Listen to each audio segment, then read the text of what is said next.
So I would like to welcome you here today to Buckstore Museum for a program about our veterans, honoring our veterans today. We have a great panel sitting here, and I will turn the meeting over now to Mr. Robert Kelly and let him introduce our panelists in our program. Thank you so much. Thank you, Henry. Well, good afternoon. I'm going to stall just for a minute or two in case we do have a couple more folks come, because I realize that it's Sunday and there's a lot going on this time of the year. But my name is Robert Kelly. I'm the director of the Gloucester Museum of History. Excuse me. And there it is. So you got to have water on here. And also the co-chair with my friend Susan Ammons of the Gloucester 250th committee. And this program was something that our 250 committee felt very strongly that we needed to take the opportunity in November to do a program that celebrates and honors our veterans. So that's why we're here today. So I really want to thank our panelists for taking time out of your all schedule for being here. I want to thank you all for being here. In particular, I would also like to thank Buckstore Museum, Jerry Varner, who's over there manning the recorder so that our programs can be documented into the future. It's very, very important that we record our history so that folks in the future may learn from the past. A little history of Veterans Day, because I know sometimes we get a little confused. We have Veterans Day, Memorial Day. What are all these holidays? Well, Veterans Day, World War I, known at the time as the Great War, officially ended with the Treaty of Versailles when it was signed on June 28, 1919 in the Palace of Versailles in France. However, fighting had ceased 7 months earlier when an armistice or temporary cessation of hostilities between the Allied nations and Germany went into effect on the 11th hour of the 11th day of the 11th month. For that reason, November 11th, 1918, is generally regarded as the end of the wars to end all wars.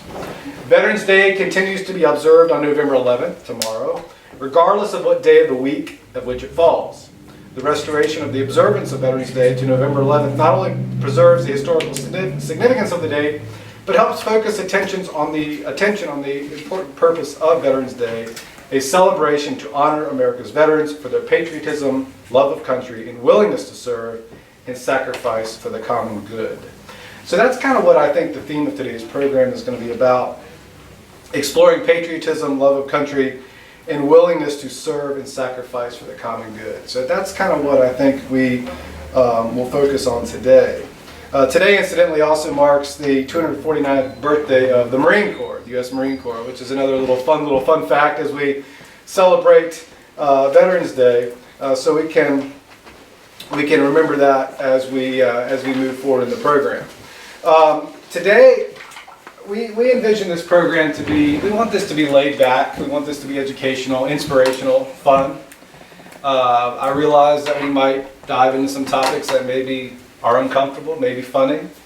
And I want to make sure we have some time to have some Q&A perhaps at the end. I've talked with our panelists, and if any time something becomes a little uncomfortable or something we don't want to talk about, just say so. We're all friends.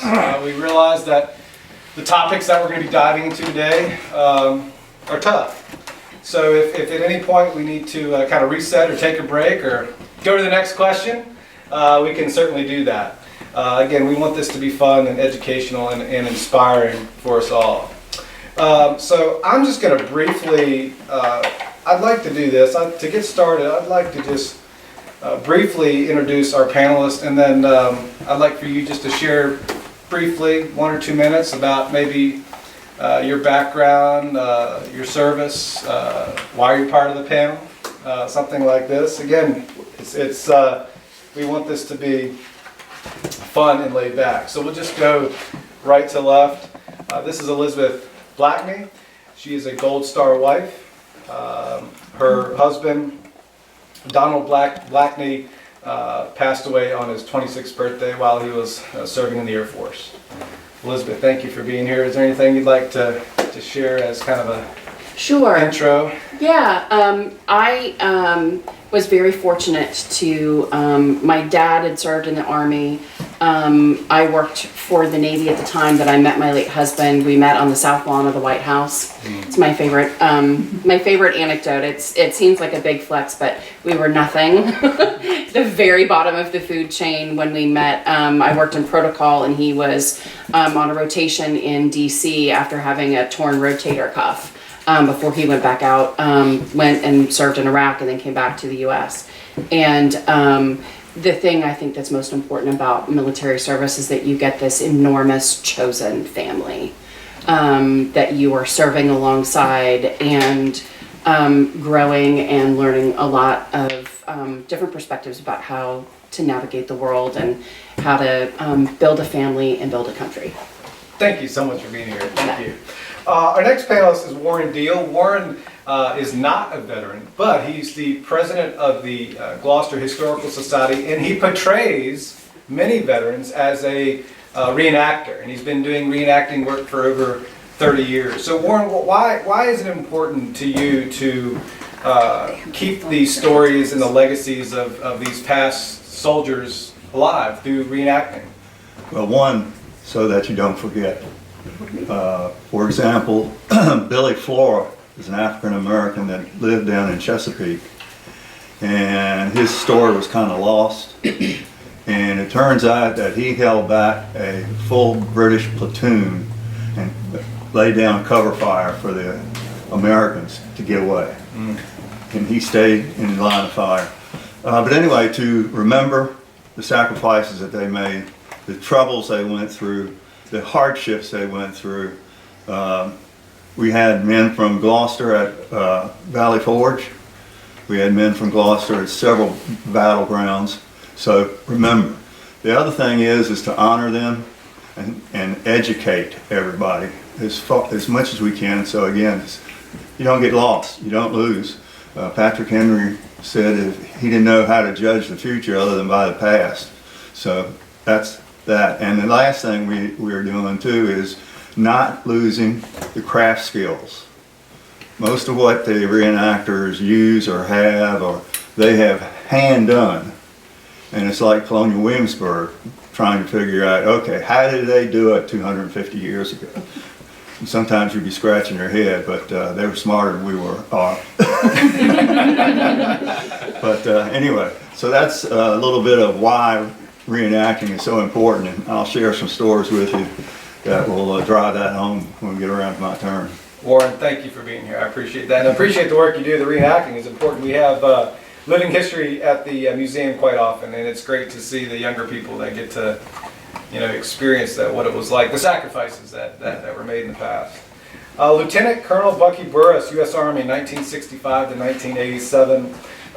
We are in amazing company. Bucky was Special Forces, 2 combat tours in Vietnam, Silver Star, 4 Bronze Stars.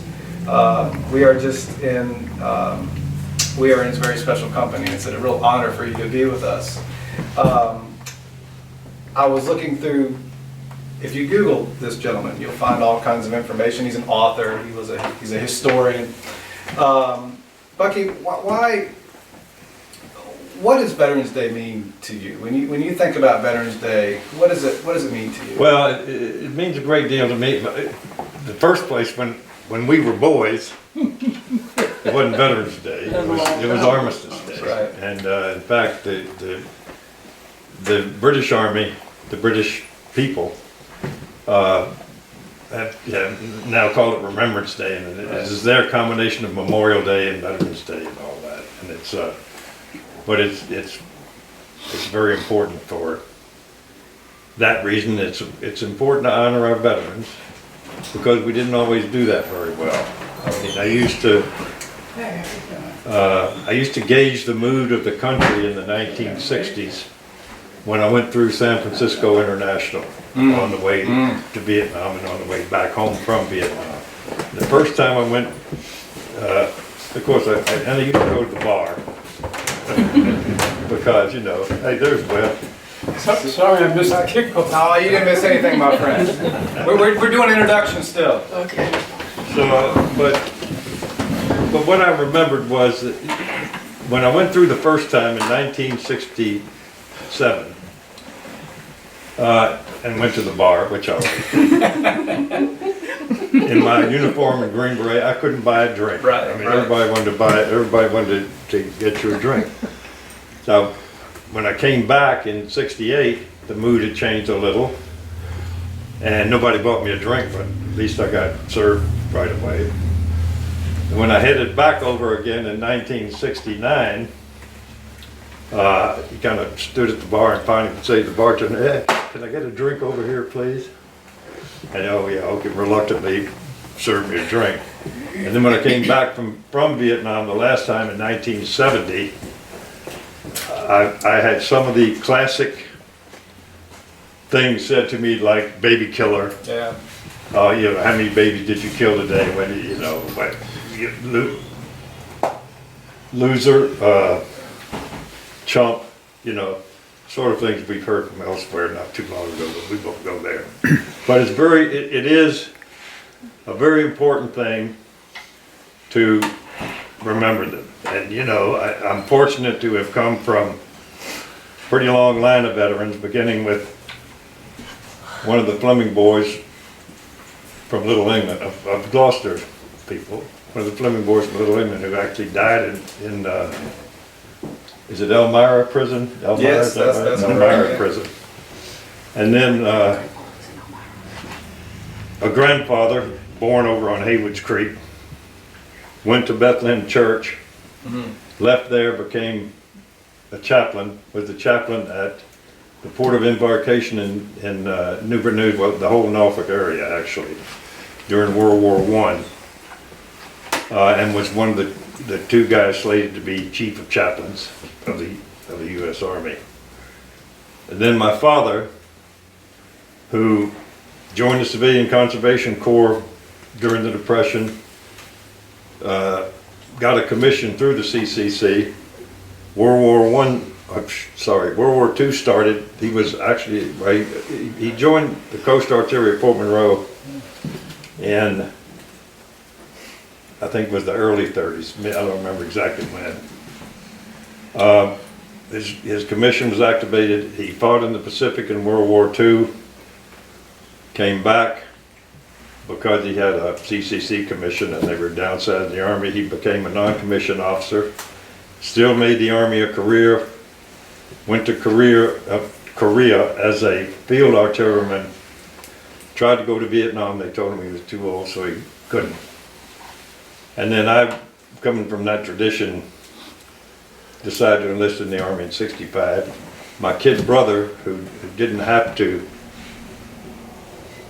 be in the Army, he actually joined the National Guard. He didn't have to go to Vietnam because I was already there, but he decided to go anyway. He said, well, my dad, my first sergeant, my brother would have killed me, so I might go. So, and I'm happy to say that my youngest daughter is an Air Force Academy graduate who did very well in the Air Force Academy, and she's now actually working for the Army in electronic warfare. But That's so it's a long line of veterans, and it's important to me to be remembered because because of my ego and my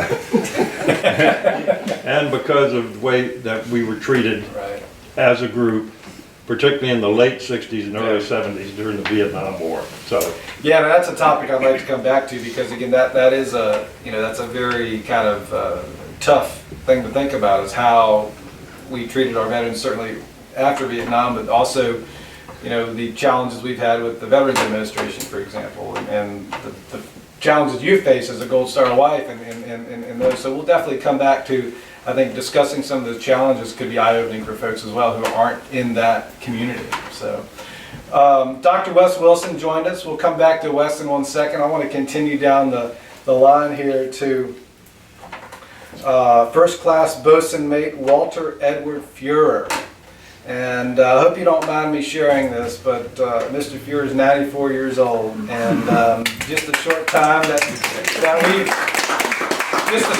we've had a chance to chat, he's a very articulate and very sharp 94-year-old. So a lot of progeny too, I might mention. I would love for you to share with the group your story about joining the Navy. Well, first off, let me get away from what he just said there. I have two grandsons that's in the military now. One of them is a commander in the Coast Guard, and the other one is a first lieutenant in the Air Force. Excellent. So that's a couple of the grandsons. I got a whole bunch of granddaughters and great grandkids and everything. They're all sitting. That's why I got a good audience. That's good. That's good. I'm going to invite you to all of our programs. But anyway, I tried to get in the Navy. I served 20 years in the Navy from 1948 to 1968. And I tried to get in when I was 17, and they said, no, you're too young.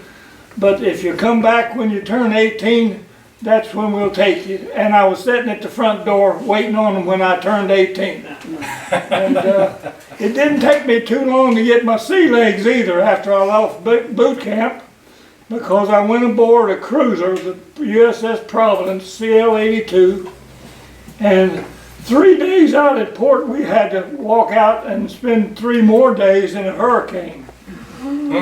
And it doesn't take long to get your sea legs when you ride hurricanes out. Believe me. But anyway, I enjoyed the time that I spent in the Navy. I never carried an M1 rifle with a bayonet on it. The ships that I was on, like all sailors, you go where your ship goes. You don't have a choice. But we didn't see, the ones I was on, we didn't see no battles or anything. Some of the aircraft would come back with small arms fired, where they'd been shot with small arms, rifles and stuff. But other than that, my real big downfall though was I met a young lady, and would you believe, after 2 weeks courting, we got married. And would you also believe that marriage lasted almost 73 years?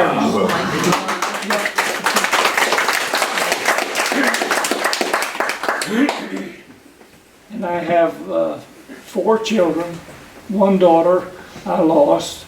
I have 2 daughters remaining and 1 son. And I've got piles of grandkids and great-grandkids that I love them all. I love them all. Well, we're in Gloucester County. We're very lucky to know one of your grandkids, and that's Susan Ammon. She's over here hiding in the back here. My granddaughter. She's an awesome young lady, and she was insistent that we do this program and that you be a part of it. So thank you for being here today. Last but not least, Lieutenant Colonel Wes Wilson, U.S. Army. Wes, thank you for being here. Y'all may know Wes as having been involved extensively with the Woodville Rosenwald School as a historian. But a lot of folks don't know that there's a 20-year military career that Wes had as well. So Wes, thank you for being here. And tell us a little bit about what you did while you were in the Army. What was your job? What was your role? What were you? Yeah, I'd be glad to tell you, but I also like to match the bosun's chief over here, Meg over here. This month I'll be 93. Oh.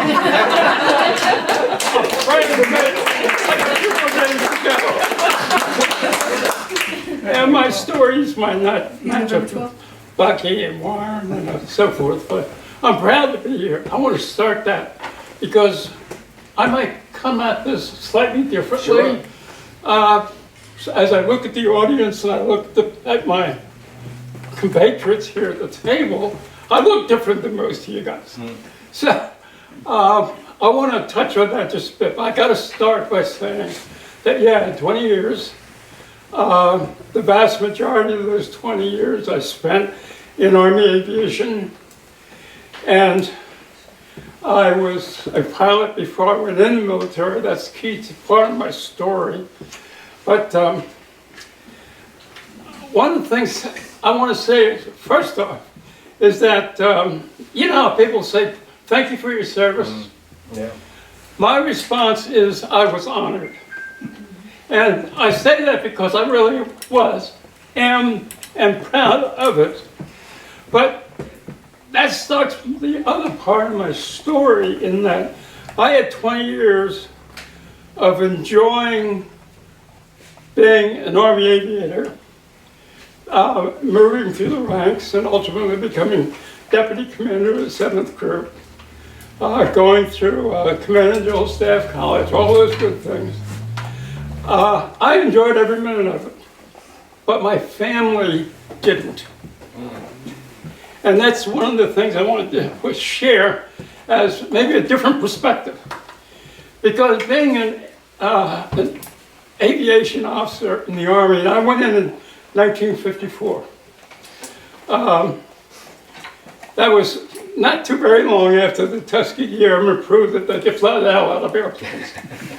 Well, when I went to flight school, I was one of 2 black officers. And even though I had more flying time than my white instructor, Air Force, I still had to prove that I could fly an airplane, because the issue was black kids can't fly airplanes. Well, I started flying when I was 13. I had more flight time than my instructor had. But that made it even worse, because that angered him tremendously. He couldn't wash me out.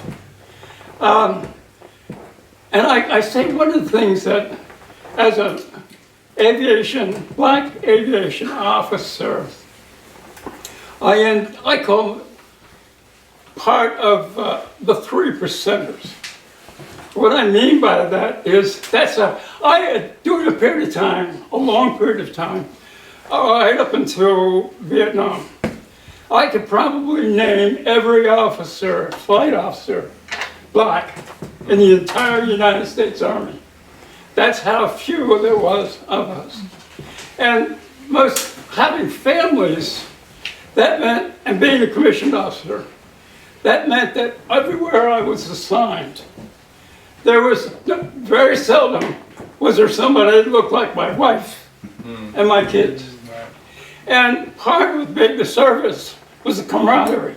And as this gentleman could show, and I'm sure you could see that, the camaraderie extended beyond the uniformed men, but then it was mostly men, but beyond the uniformed members. It extended into their families. Well, that didn't happen for my wife and my kids, 4 sons. And I say it's important because, and I don't say it maliciously or argumentatively. I'm saying it because it's the reality of it happens. When we went through Command and Staff College, out of 1,200 students, there was only 44 of us. Nowhere I went, everywhere I went, I'll put it this way, I was, because of my rank, I would be in command or deputy commander.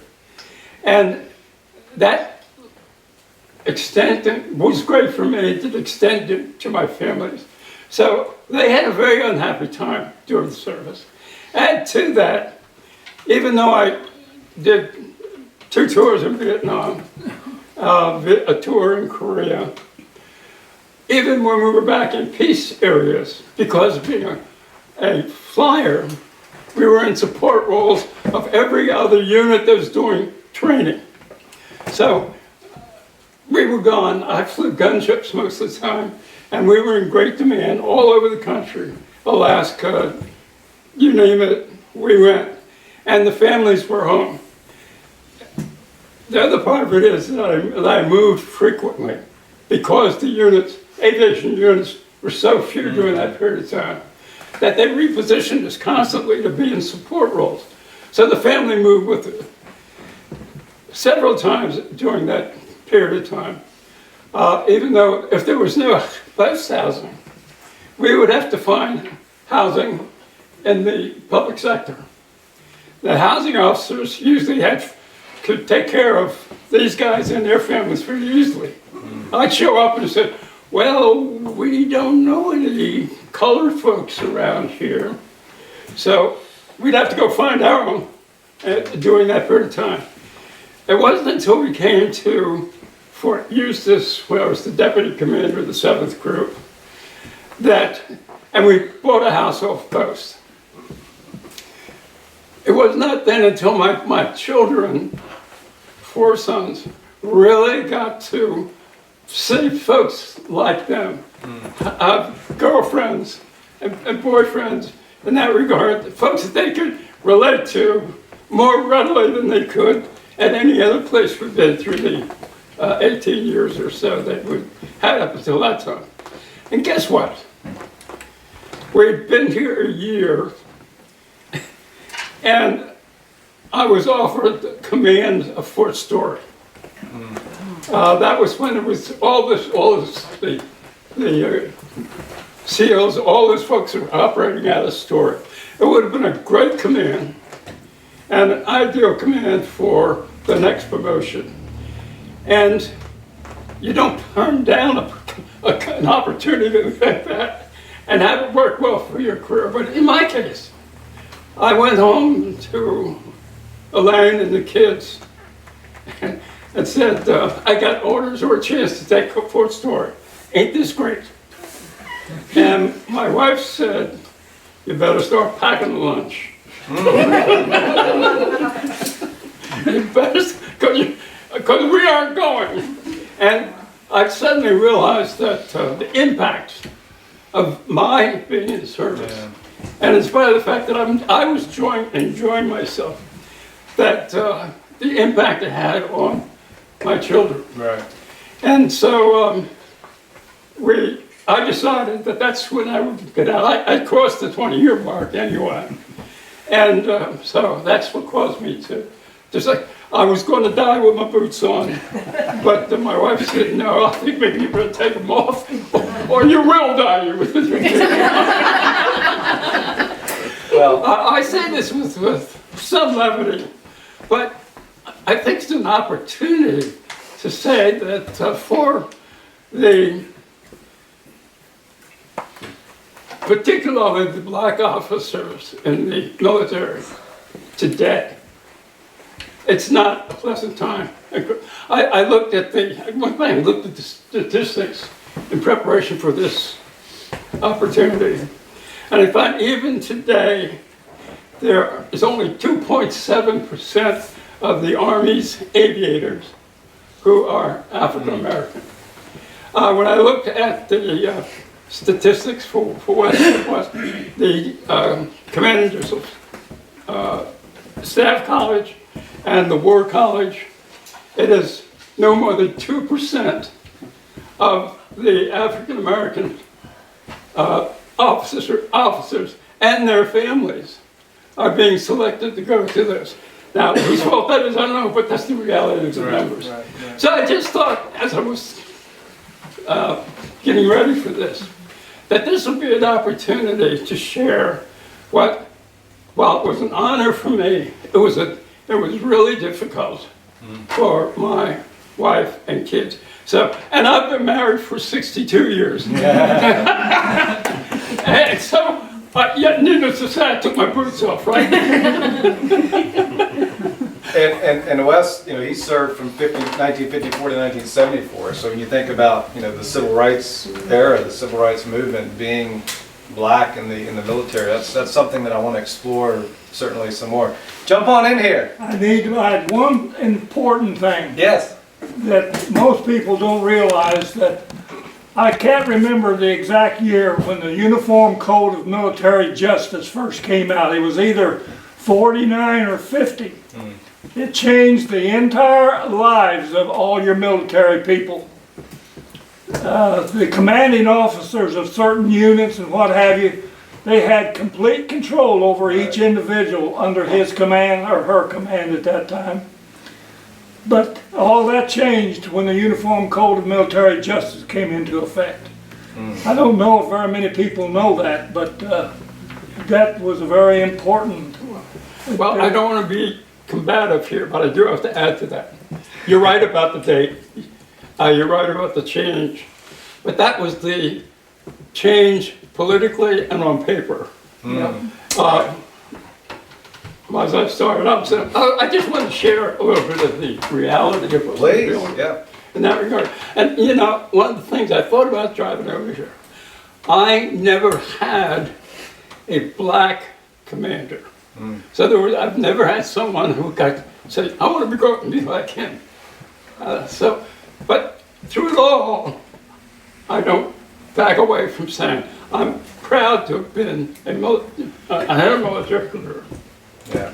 No, I mean, there's certainly, to what y'all were discussing, I mean, just because the laws and the rules may change doesn't mean that that's how the culture, it takes a while for culture to change in the military. I know I have a dear friend who just recently retired, did 20 years in the Navy, and she was one of the first women on a submarine, the USS Ohio. And she called me and told me that, told me specific examples of how she's being sexually harassed on this, submarine, because even though women were, permitted to serve, the good old boys didn't necessarily want women on board the subs. And this was just within the last 5 or 6 years. So, you always have to remember that even though, you may have rules or regulations that change, it takes sometimes a generation or two for the culture to shift. One thing that Wes and everyone's kind of alluded to a little bit is the sacrifice, particularly strains on family. And Elizabeth, I think I would love to hear from your perspective of the role of the military spouse and kind of we always talk about these great men of history and these great generals and these great soldiers that did all these things. Well, the women are there supporting them. The spouses are supporting them. So I'd love to hear a little bit about kind of your perspective as what that looks like for folks. Sure, it's also an honor, but it is also complicated. I think anytime you have someone, we were very lucky, and I had a bit of a Disneyland experience in some ways, and then excruciatingly difficult in others. But my late husband and I were extremely lucky in that we were in our early 20s when we met each other, and somehow, like an absolute miracle, we found someone in each other that we could see warts and all of our complexities, all of our baggage, and still find each other to be enough and to be happy to build a life. We made promises together. I committed to the whole, I'm gonna do this, and I thought we had a long life together ahead of us. We have an amazing kid who is now working on their second master's and working at William & Mary. And so on paper it looks like, oh, well, they did okay. But when my husband died, he had been in Iraq for 11 months of the 2 years my daughter had been here on this earth. And we were bereft. He died on his 26th birthday. I was 25. And the Air Force really stepped in to help us and to kind of figure out, but now what? Because my family was, we were spread out all over. When you're in the military, everybody's kind of everywhere all the time. And my biggest support system were our friends in Washington, D.C. and in Virginia. And my husband died in California on Vandenberg Air Force Base. We didn't die in conflict, but he died in the line of duty on the Air Force Base. Not a training accident, unfortunately. And so there wasn't like a thing, that there's not like a script that you get. And also in 1998, it's several years after Gulf War, it's before 9/11. There were no like a Gold Star wife, big like groups, except for TAPS. So the Tragedy Assistance Program for Survivors, which is run largely by people who have military families, who understand the strain and the burden. And I think the universal thing between a spouse and a service member is stacks of paperwork that are just impossibly difficult to navigate. You need assistance. And so we were really lucky that we had people in the Air Force who could care for us and help me kind of figure out what I was going to do next. But it's very difficult because all of his buddies, Bella lost one father and ended up with a cadre of 10 or 11 who were absolutely hovering 24 hours a day. when Facebook became a thing, who is she with? Why is she with them? What are they doing? What is she dating that one? Who is he? That kind of stuff you end up getting. So that stuff seems really great. But I will note that as a spouse, when you're the first person in your husband's unit who becomes a widow, it's like lights off. We'll be there for the funeral, and then we don't want to go anywhere near you because it's terrifying. Because that's the thing you sign up for, is knowing that he may not come home one night, or that they will show up. The officers. I will never forget when they showed up at my door. It was his birthday. He was supposed to get on a Mac flight, come to my parents, and never got on it. And never, we sang happy birthday that morning, and Bella hadn't seen him in 11 months. So half of Isabella's life, he had been gone. She saw him for about a week, 3.5 weeks before he died. It wasn't even enough time to get reacquainted. And so it's heavy what you're carrying. But to what Wes said, when you add all of this other complexities that another family might have that doesn't look like you or worship like you or have the same kind of financial background and security that others do, all of the things that play out in day-to-day society are magnified by 1,000 inside the bubble. And again, that kind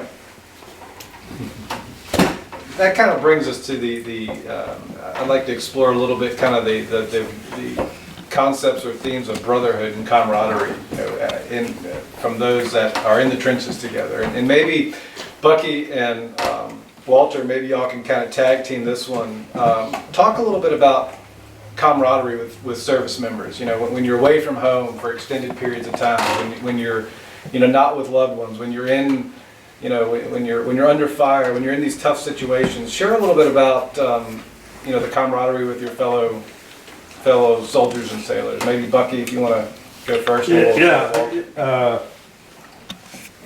There is nothing, and this goes back to what the spouses have to put up with too.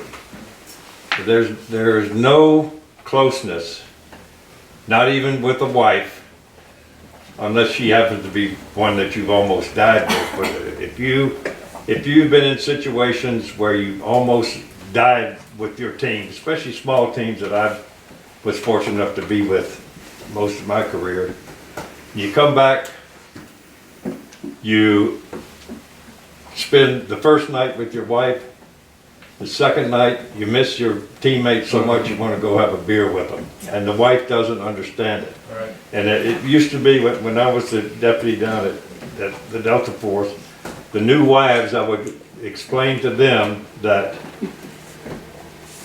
you're going to think that this unit and these guys are a mistress, because they are a mistress. They are 100%. And it takes some time to overcome. I never did overcome it. That's why I went through so many wives. I'm the last one. She's the final one. I used to introduce her as my last wife, and I said, no, that doesn't sound right. She's my final one. But anyway,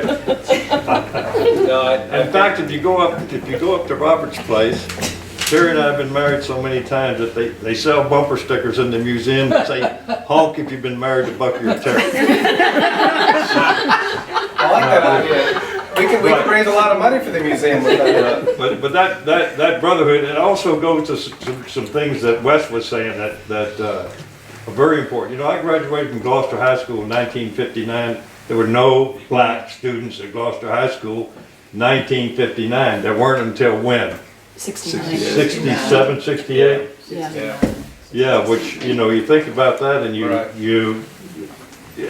it's frightening to think that that's the way we were, but that's the way we were.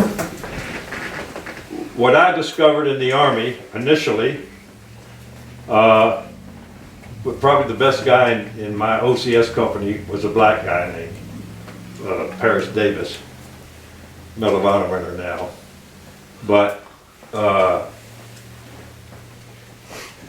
there was still a lot of racial discrimination. I was raised as a racist. That's there's no two ways about it. Of course, every black person that I saw my father cry twice, when his mother died and when the woman who actually raised him, who happened to be a black lady, died. That's the only two times I ever saw him cry. So he never met every black person he knew, they're wonderful. Ones he didn't know, this prejudice took over, and it was, that. Well, I'm happy to say that I got the special forces. We had some black soldiers, some black commanders, some black E9s, which is more important because the officers didn't stay long, but the E9s were always there. And so that was changing. Women was another thing. We, don't want any women in special forces or anywhere in combat. But I'm happy to say that by the time that the next generation, my daughter, got to the Air Force Academy and subsequently into the Air Force, that the situation now is vastly improved. Is there still some of that out there? Of course there is. There's some of it at every level of the U.S. government. Right. But it's getting better, and we'll overcome it soon, I hope. One of the last favorite things that memories I have was Colin Powell and I singing the Benning School for Boys song up in Philadelphia. We were the only two up there that knew that. This was some president's convention. Yeah. We were the only two that know the words, but we sang it. But the overall brotherhood is, you make friends that are as close as family, and in some ways, the guys you almost die with, you become closer than that. One more thing I want to go into. Please. Sorry. I'm talking too much. But I happened to be I either had the good or the bad fortune of being in the desert in Iran in April of 1980 when we had a helicopter crash into a C-130 and killed 8 airmen, 3 Marines and 5 Air Force. And they had 13 or 15 children, I never can remember which one it was, so somebody started a little organization called the Special Operations Warrior Foundation that we kicked a little money into. And then initially it didn't do very well. Then a retired Air Force colonel took it over and did all the right stuff, organized the right people, got it up to $200 million worth of assets. Wow. And now that organization, when someone dies in service, male or female, they especially if they have children, it was initially primarily for the children. Now the children of a fallen warrior, male or female, and so far Shannon Kent is the only female whose kids have been into it. That child is looked after with any counseling they need, any proctoring they need. They are given a full scholarship to, now it's any university they get into. It used to be it was at the highest in-state university, tuition rate. Now if they can get into Cambridge, we pay for the whole thing. And it's very well funded now, so I'm not begging you to put some money in there because they really probably don't need money anymore. But that's available now. I would love to see it throughout the services, but right now it's just the Special Operations Forces, Army, Navy, Marine Corps, and Air Force. I don't think there's any Special Forces operators in the Coast Guard.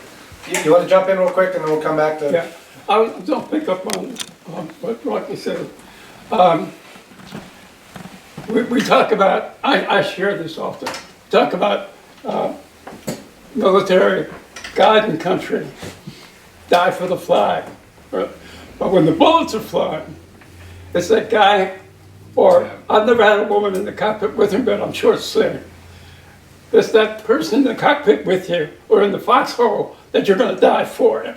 And you're going to look for each other. I've had my wingman go down in the gun run, and I pull out, and he never pulls out. And all the way back to landing, I was crying. And one of the things that we would always do when we were flying, especially in Vietnam, if we took off from point A, went to point B, and one of the ships went down anywhere in between, we never went back to the airport, back to the landing field, without flying over that area and trying to spot them. And you couldn't pull them out, but at least you said, I know, here are the coordinates. And that's where they are. Right. The camaraderie within the military is huge. The unfortunate thing for the spouses is that it doesn't always translate to the folks who are back home. Because to a large degree, what I found, I'm sure you were saying, is that, I'll just take my wife for example. She understands what I'm going through. But her brothers and sisters, they don't know what the hell's going on. I mean, I don't say that, again, it's simply, you've got to experience it to be able to get the feel, to be able to get the hug. Yeah, absolutely. No, thank you. That's good stuff. So Walter, tell us a little bit about both Wes and Bucky. They're Army guys. Tell us a little bit about camaraderie on a ship. For example, being One tragedy that I've got to bring out is Yeah. the tragedy that we had where we lost 9 sailors, and one of them was a chaplain that was on a fire on a Saratoga. oh man, And the other one, the other subject, when you talk about shipmates, if you don't know what shipmate really, look it up in a dictionary, because my best shipmate was my wife.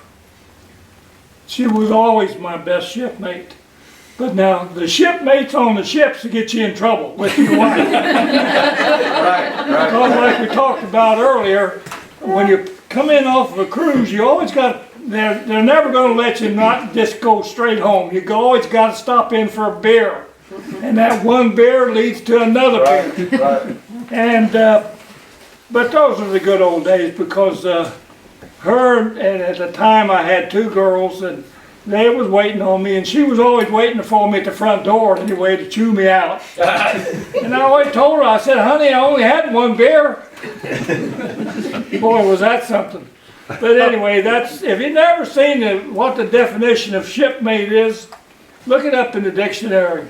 It covers a lot of ground. Thank you. No, that's very good perspective, and appreciate that. Warren, tell us a little bit about, from your perspective. You know, you're not out there. And again, for those of you who don't know Warren, he's been reenacting for 30 years, Revolutionary War, and he's wearing these wool coats and wool pants, and you know, it's 90 degrees out there, and he's about to pass out. Sometimes he does pass out. You know.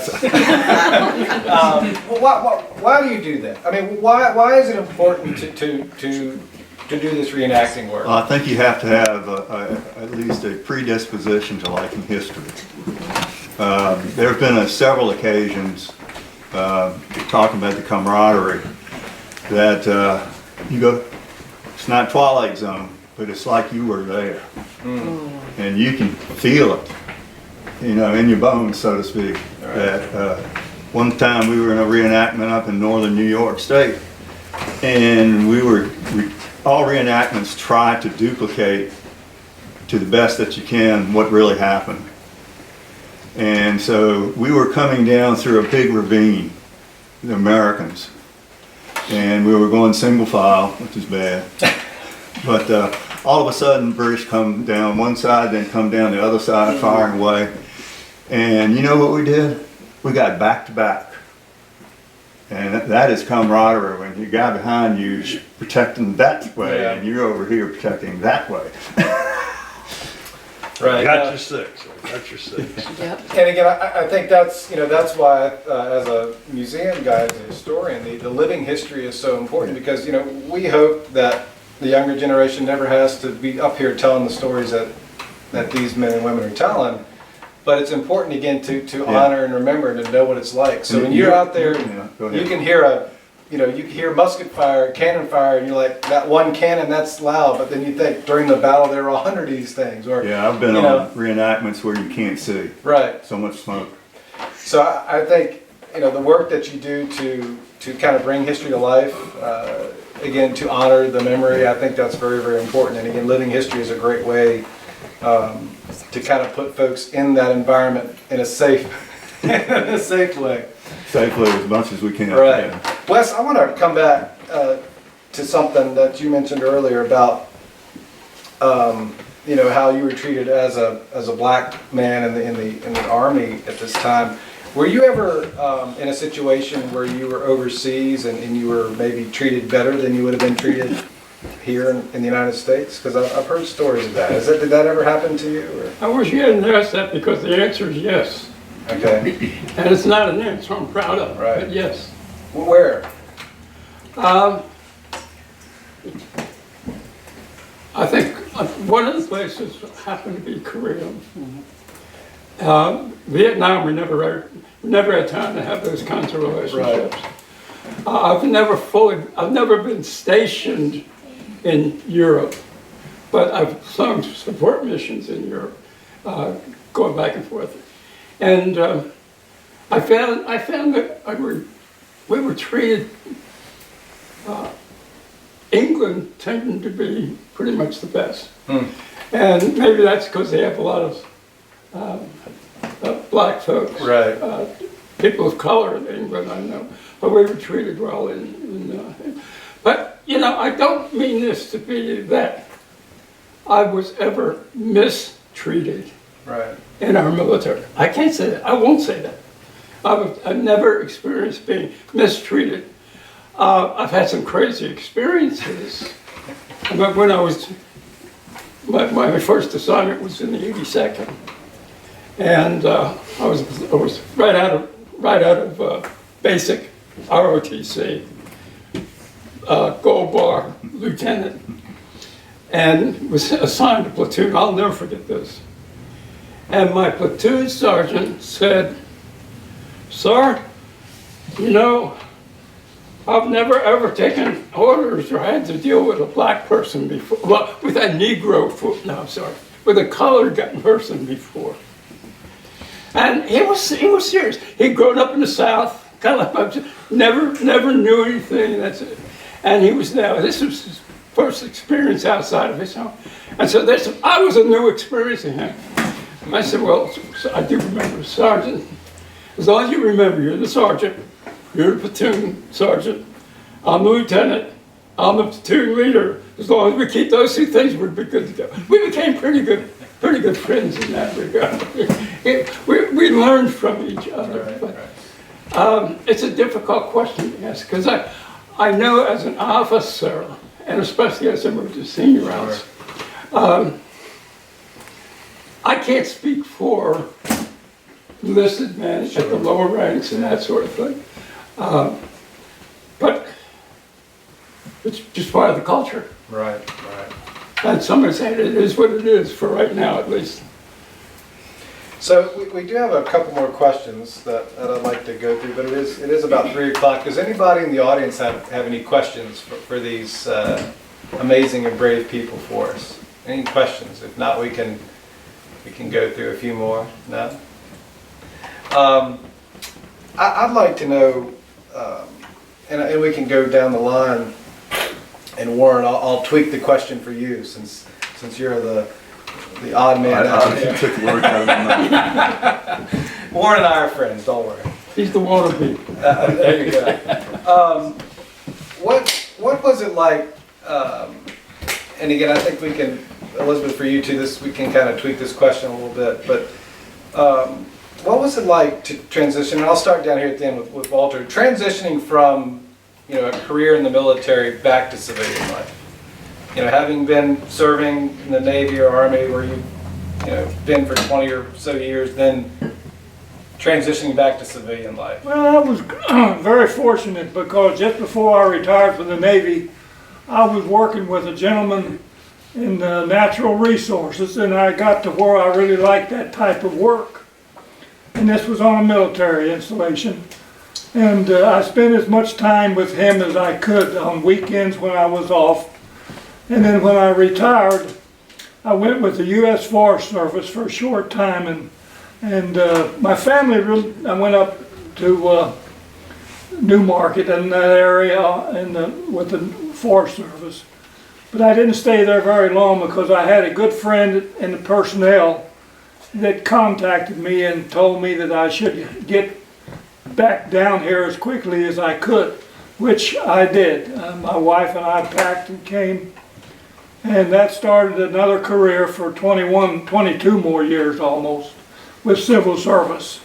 So everything worked out real fine.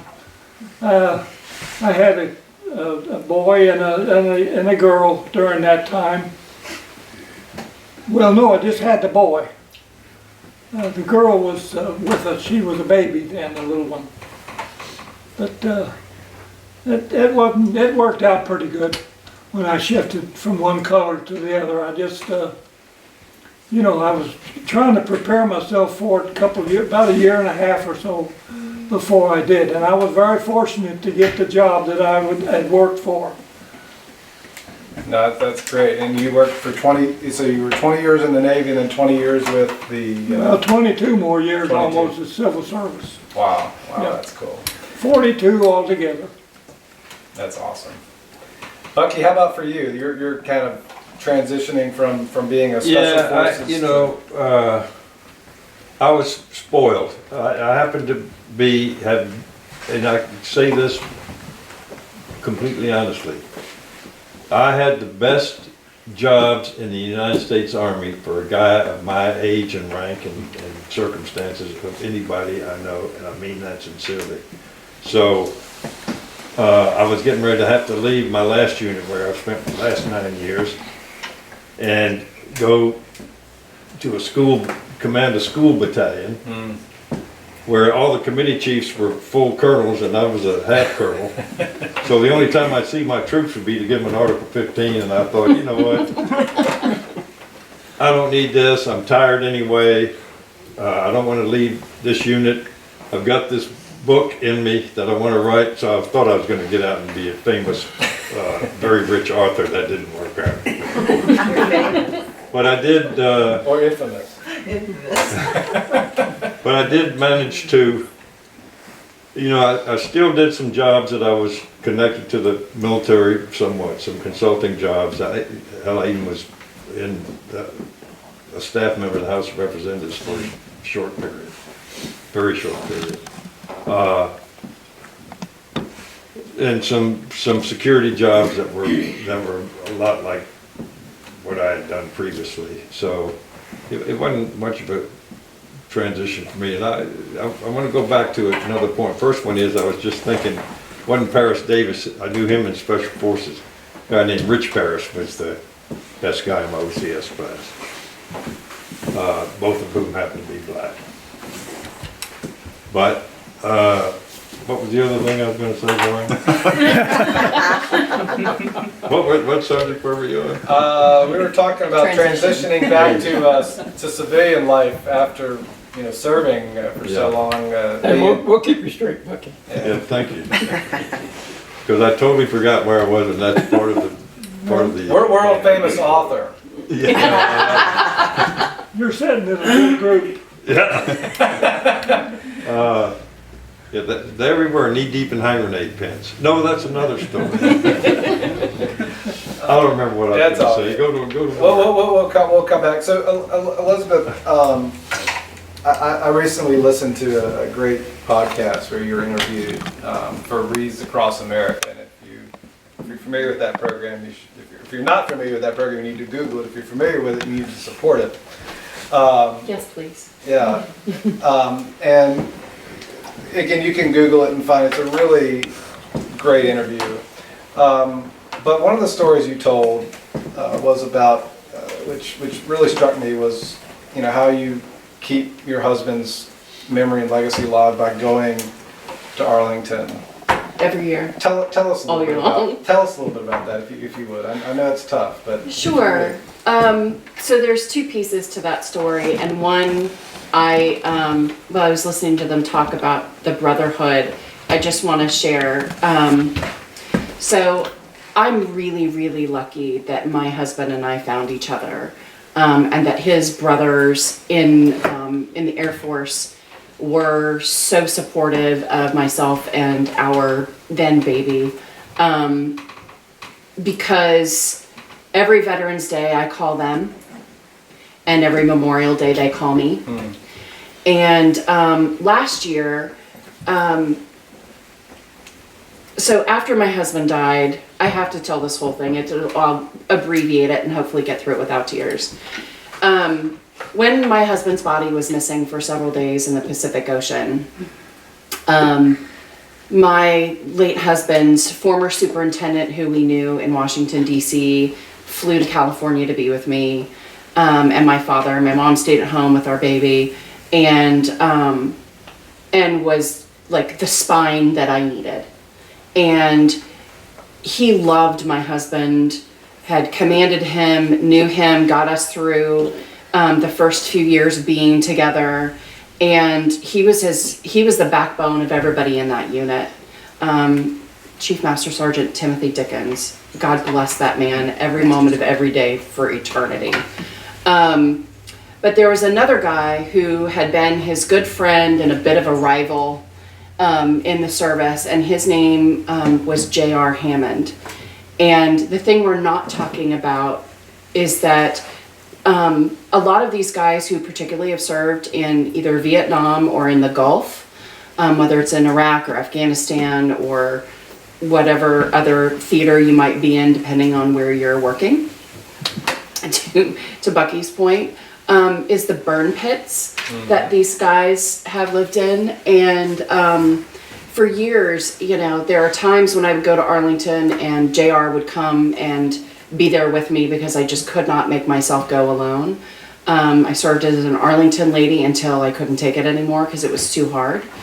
And then JR got cancer because he'd been in the burn pits. My husband served with him in Iraq in those burn pits.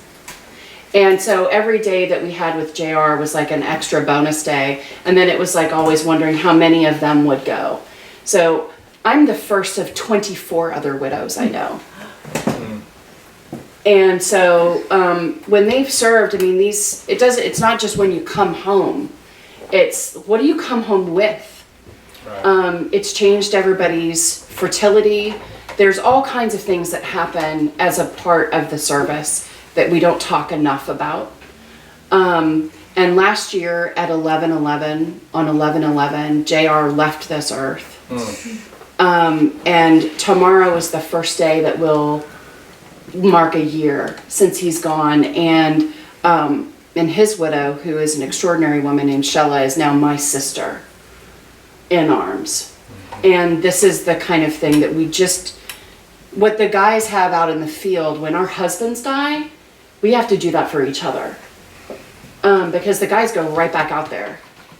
And so for me, it's Veterans Day so important because these guys may be home now, but we don't know what that looks like. And then there's PTSD and so many other things that they experience that families that give their lives to service of this nation and our freedom that really, really matter. And the other thing I will say is that Arlington is a sacred, it is the place where if I need him, I can go. And I can look 3 rows over and see 3 other widows. And when my husband was buried on September 11th of 1998, there were hardly any stones in section 60, and now it's full.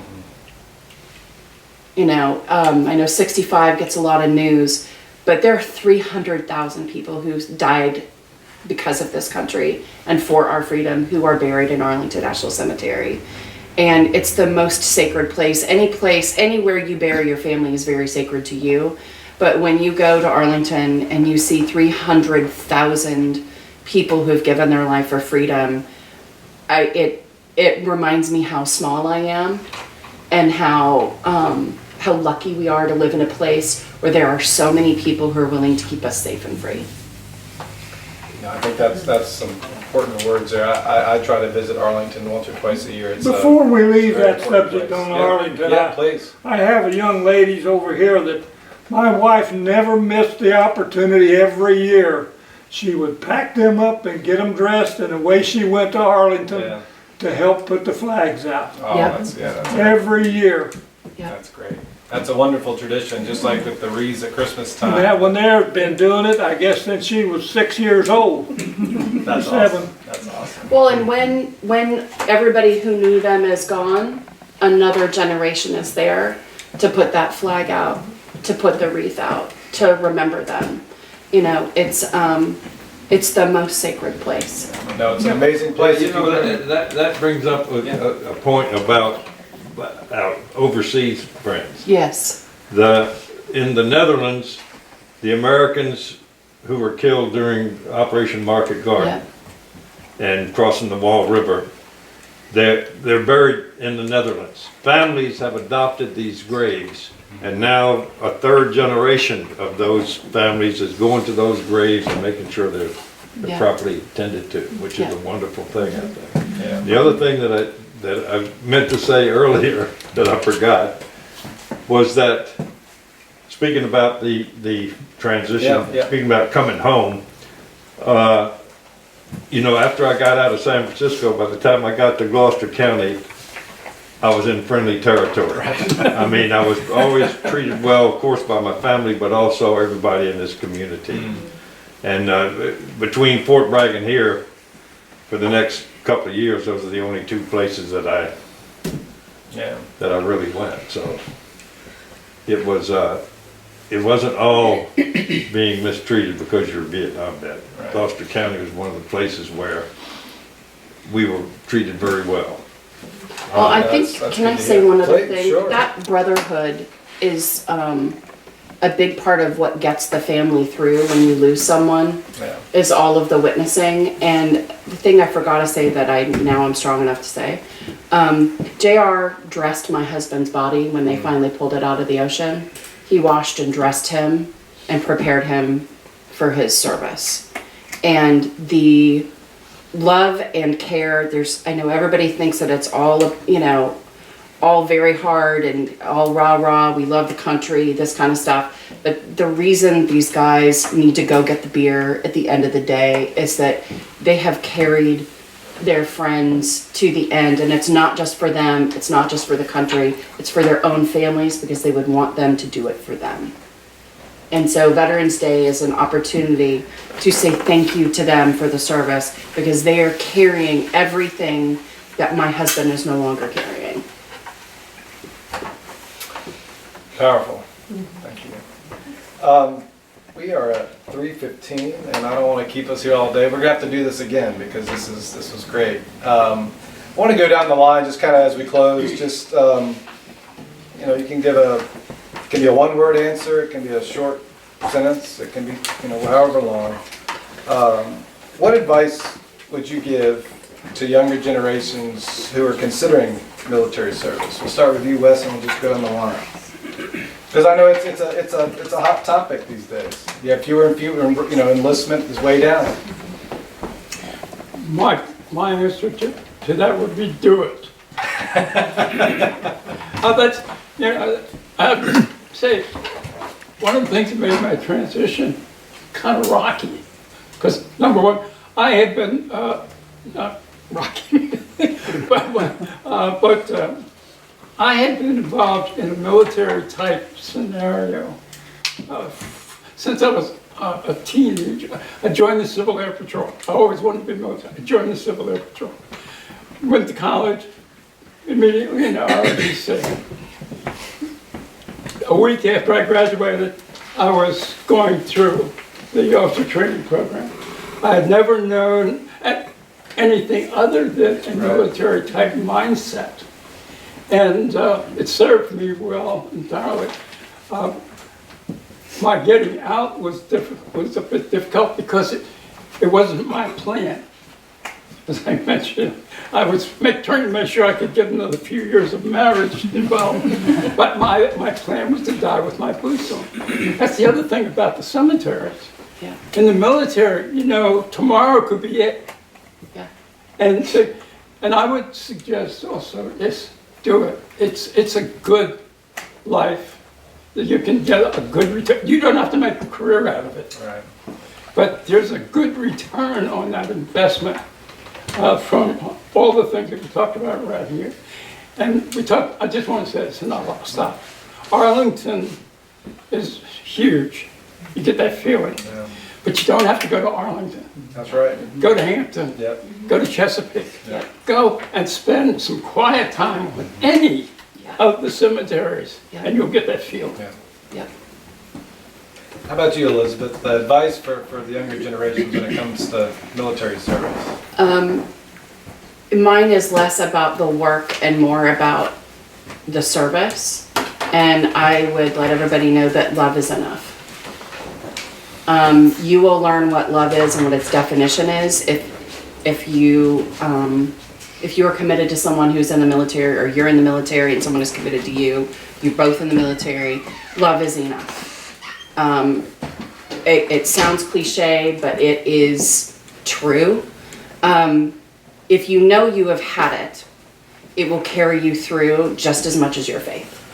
And the two are self-reinforcing. So whatever somebody believes at the end of the day, if you have someone who wants to serve the country, then you support them, and you just have to welcome it in, because it requires an enormous leap of faith to be with someone who is serving the nation that way. Thank you. Warren, what are your thoughts on the topic?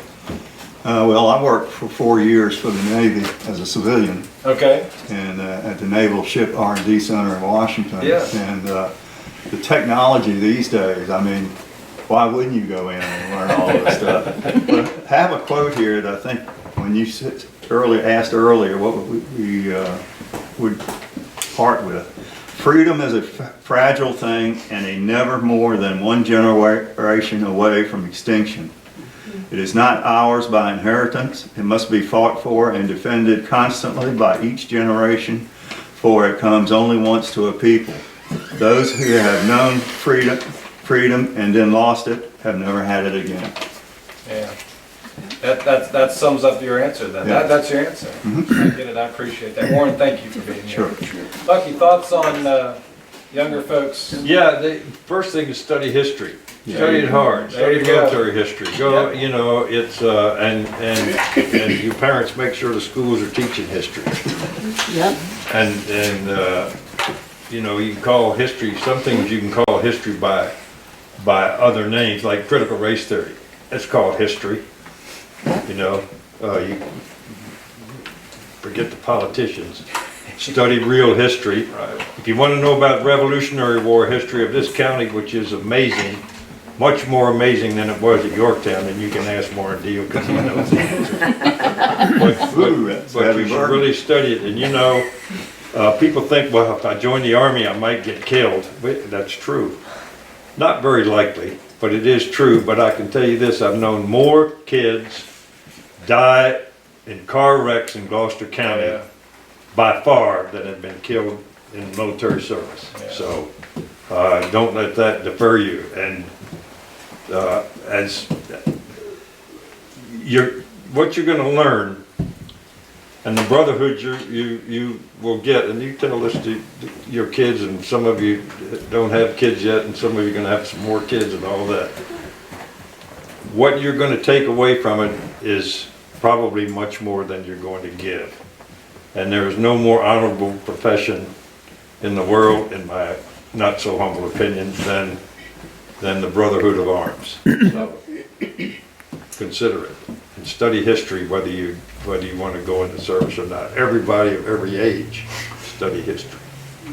Thank you, The Bucky. end. Thank you. Walter, you have the last word. Best thing I can say is be very supportive. Help your neighbors, people that don't realize what has happened in the past. And don't forget what few World War II vets that's still hanging around. And don't forget the other wars that the vets are still trying their best. And probably a lot of them are still homeless. But be very supportive of all the veterans. It doesn't make any difference where they're at. And I want to add one more thing that's interesting that people have forgotten. When I first joined the Navy, and the first liberty I pulled, the very first sign I read was when they walk up and down the beach at Jacksonville Beach, Florida, there was a sign there that says, "Dogs and sailors, keep off the grass." That wasn't very complimentary. But the sailor didn't mind anyway. The dogs didn't either. I love it. I love it. Well, I really want to thank each of y'all for, again, taking your time. I think this was a good discussion, and I appreciate y'all being here today. Love to do this again. This is great. Thanks for doing it. Oh, Yeah. we're happy. Again, this is what it's all about. And I echo, Bucky, learn the history. Learn history. I always tell people history is good, bad, and the ugly, like the movie. And you got to study it all because there's history that makes us really proud to be Americans. There's history that makes us sad. There's history that makes us hurt. There's history that makes us want to cry. But it's important that we understand all of it and we tell all of it. So study your history. And again, we're blessed to live where we live here in Virginia, where we're just a stone's throw from basically all the important history of the world happened right around here. So thank y'all for being here. Come on,